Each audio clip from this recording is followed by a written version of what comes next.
My mom would be at all my sporting events. Let's say I was playing football, okay? My mother would be on the sidelines, and if the play on the field started going one way, my mother would run along like, Mark, get him! I'd be like, oh my gosh. I'd get in the huddle with the other guys. They go, Mark, is that your mother? I go, no, I never saw her before in my life. See, the greatest gift my mother ever gave me, she believed in me. I have overdosed on drugs on 3 occasions where I should have been dead.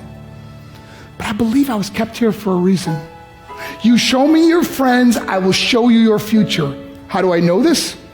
I hung out with losers, and I became the biggest loser of them all because I gave up everything I dreamt about as a little boy because of who I chose to surround myself with. My friends would drive me home at 2, 3, 4 in the morning. We'd be drunk and high, laughing in the car. We'd pull up in front of my house in New York. They go, Mark, the light's on. I go, oh man, my mother's up. See, my mom wouldn't go to bed until she knew her son was still alive.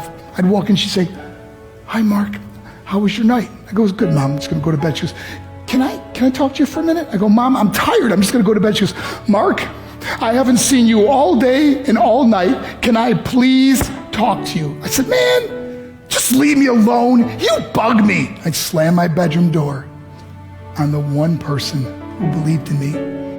I was on a worldwide tour and we were wrestling overseas in Japan. After my wrestling match, I went upstairs in my hotel room and I fell asleep. There was a knock at my door at 3 o'clock in the morning. I got out of bed and I looked through the safety window and I could see it was a Japanese promoter. So I opened the door and he said, Mark, you need to call home. There's been an emergency. I went and got on the hotel room phone. I called back to the United States. I said, hey, what's going on? They said, Mark, I don't know how to tell you this.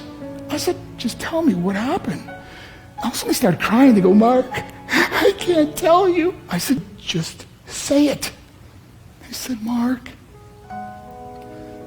your mother died. I just threw the phone down. I ran out of my hotel room. I took the elevator to the lobby, and when the doors opened up, I just ran out into the street. I mean, there was no cars, there was no people. It was 3 o'clock in the morning. And I walked down the middle of a street in Hiroshima, Japan, and I remember looking up and just saying, Mom, I am so sorry. I flew home for her funeral, and I was so nervous to walk up to her casket, so I just stood way in the back. And I kept looking from a distance. I kept thinking to myself, Mom, please wake up. Please get up. And then I finally got the nerve to walk up to her. And as I got closer, I could see my mom for the first time. I mean, she was so beautiful. She was dressed in white. I mean, she looked like an angel. And I just stood over it. I said, Mom, you are my hero. Everything I am, everything I hope to be was because of you. You loved me so much. You gave me a life. You're the only one that ever believed in me. How did I repay her? By getting drunk, by getting high, by getting stupid, by hanging out with losers? For what? All she ever wanted to do was talk to me. I wish I could talk to you now, Mom. I wish you could see what I'm doing. Why couldn't I have been a better son? We are defined by our choices.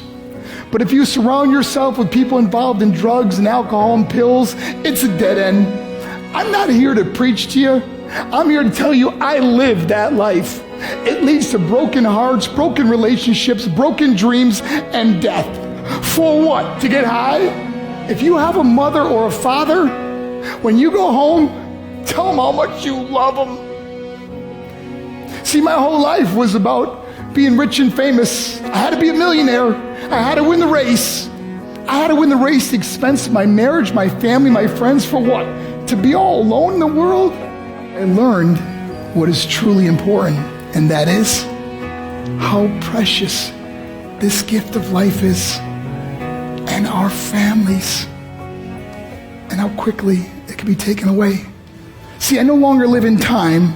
I live in moments. See, it's not what's in your pocket that matters. It's what's in your heart that truly matters. Love Love is just a word until somebody comes along and gives it meaning. You're the meaning.